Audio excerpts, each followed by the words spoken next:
आज इसी योजना का विस्तार आप पीएलआई स्कीम में भी देख रहे हैं। इन प्रयासों का नतीजा बहुत पॉजिटिव रहा। आज भारत मोबाइल फोन उत्पादन करने में दुनिया में नंबर 2 पर है। इतना ही नहीं, जो कल तक हम मोबाइल इंपोर्ट करते थे, आज हम मोबाइल एक्सपोर्ट कर रहे हैं, दुनिया को भेज रहे हैं। जरा सोचिए, 2014 में जीरो मोबाइल फोन निर्यात करने से लेकर आज हम हजारों करोड़ के मोबाइल फोन निर्यात करने वाले देश बन गए हैं, एक्सपोर्ट करने वाले देश बन चुके हैं। स्वाभाविक है, इन सारे प्रयासों का प्रभाव डिवाइस की कीमत पर पड़ा है। अब कम कीमत पर हमें ज्यादा फीचर्स भी मिलने लगे हैं। साथियों, डिवाइस कॉस्ट के बाद जो दूसरे पिलर पर हमने काम किया, वो है डिजिटल कनेक्टिविटी का। आप भी जानते हैं कि कम्युनिकेशन सेक्टर की असली ताकत कनेक्टिविटी में है। जितने ज्यादा लोग कनेक्ट होंगे, इस सेक्टर के लिए उतना अच्छा है। अगर हम ब्रॉडबैंड कनेक्टिविटी की बात करें तो 2014 में 6 करोड़ यूजर्स थे, आज इनकी संख्या बढ़कर 80 करोड़ से ज्यादा हो चुकी है। अगर हम इंटरनेट कनेक्शन की संख्या की बात करें तो 2014 में जहां 25 करोड़ इंटरनेट कनेक्शन थे, वहीं आज इसकी संख्या करीब करीब 85 करोड़ पहुंच रही है, 85 करोड़ पहुंच रही है। ये बात भी नोट करने वाली है कि आज शहरों में इंटरनेट यूजर्स की संख्या के मुकाबले हमारे ग्रामीण क्षेत्रों में इंटरनेट यूजर्स की संख्या तेजी से बढ़ रही है। और उसकी एक खास वजह है, 2014 में जहां देश में 100 से भी कम पंचायतों तक ऑप्टिकल फाइबर पहुंचा था, आज 1,70,000 से भी ज्यादा पंचायतों तक ऑप्टिकल फाइबर पहुंच चुका है। अब कहां 100 और कहां 1,70,000।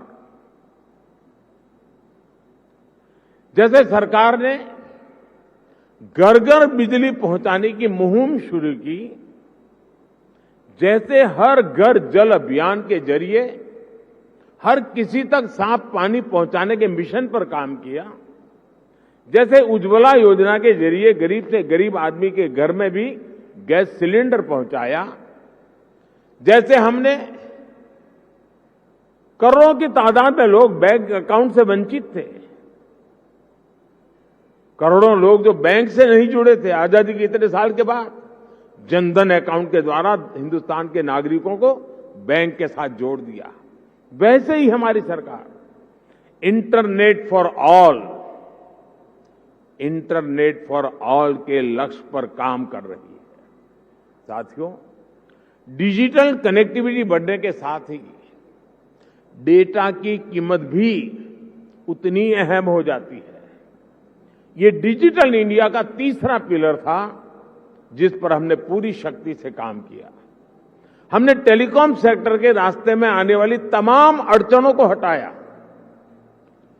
पहले विजन की कमी और पारदर्शिता के अभाव में टेलीकॉम सेक्टर को तमाम मुश्किलों का सामना करना पड़ता था।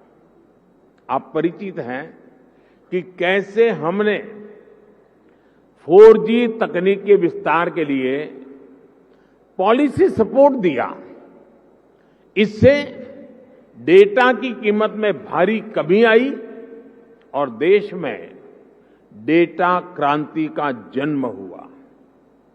देखते ही देखते ये तीनों फैक्टर, डिवाइस की कीमत, डिजिटल कनेक्टिविटी और डेटा की कीमत, इसका मल्टीप्लायर इफेक्ट हर तरफ नजर आने लगा।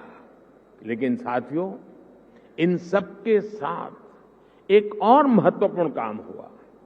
देश में डिजिटल फर्स्ट की सोच विकसित हुई।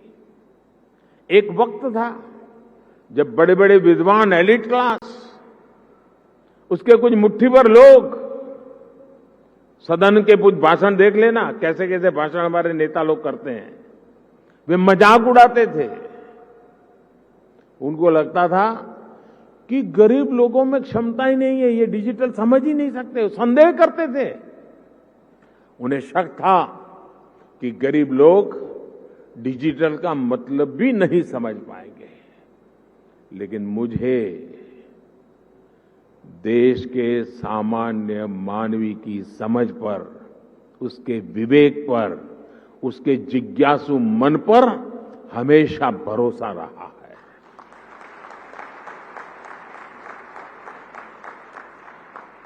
मैंने देखा है कि भारत का गरीब से गरीब व्यक्ति भी नई तकनीकों को अपनाने में आगे रहता है। और मैं एक छोटा अनुभव बताता हूं। शायद ये 2007-8 का कालखंड होगा या 9-10 का, मुझे याद नहीं है। मैं गुजरात में मुख्यमंत्री रहा, लेकिन एक क्षेत्र ऐसा था जहां मैं कभी गया नहीं था और बहुत ही ट्राइबल इलाके में, बहुत ही पिछड़ा। मैं, हमारे सरकार के अधिकारियों ने भी मुझे एक बार वहां कार्यक्रम करना ही करना है, मुझे जाना है। तो वो इलाका ऐसा था, कोई बड़ा प्रोजेक्ट की संभावना नहीं थी, फॉरेस्ट लैंड थी, कोई संभावना हो रही थी। तो आखिर में एक चिलिंग सेंटर, दूध का चिलिंग सेंटर, वो भी 25 लाख रुपए का। मैंने कहा भले वो 25 लाख का होगा, 25,000 का होगा, मैं खुद उद्घाटन करूंगा। अब लोगों को लगता है ना, चीफ मिनिस्टर को इससे नीचे तो करना नहीं चाहिए, लेकिन मुझे ऐसा कुछ होता रही है। तो मैं उस गांव में गया। अच्छा, वहां हमें एक पब्लिक मीटिंग करने के लिए भी जगह नहीं थी, तो वहां से 4 किलोमीटर दूर एक स्कूल का छोटा सा मैदान था, वहां पब्लिक मीटिंग ऑर्गेनाइज की। लेकिन जब वो चिलिंग सेंटर पे गया मैं, तो आदिवासी माताएं बहनें दूध भरने के लिए कतार में खड़ी थी। तो दूध का अपना बर्तन नीचे रख करके जब हम लोग गए और उसकी उद्घाटन की विधि कर रहे थे, तो मोबाइल से फोटो ले रही थी।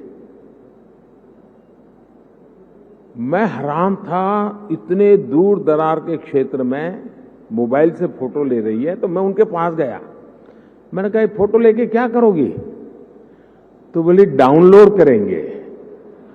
ये शब्द सुनकर के मैं सचमुच में सरप्राइज हुआ था मुझे कि ये ताकत है हमारे देश के गांव में। आदिवासी क्षेत्र की गरीब माताएं बहनें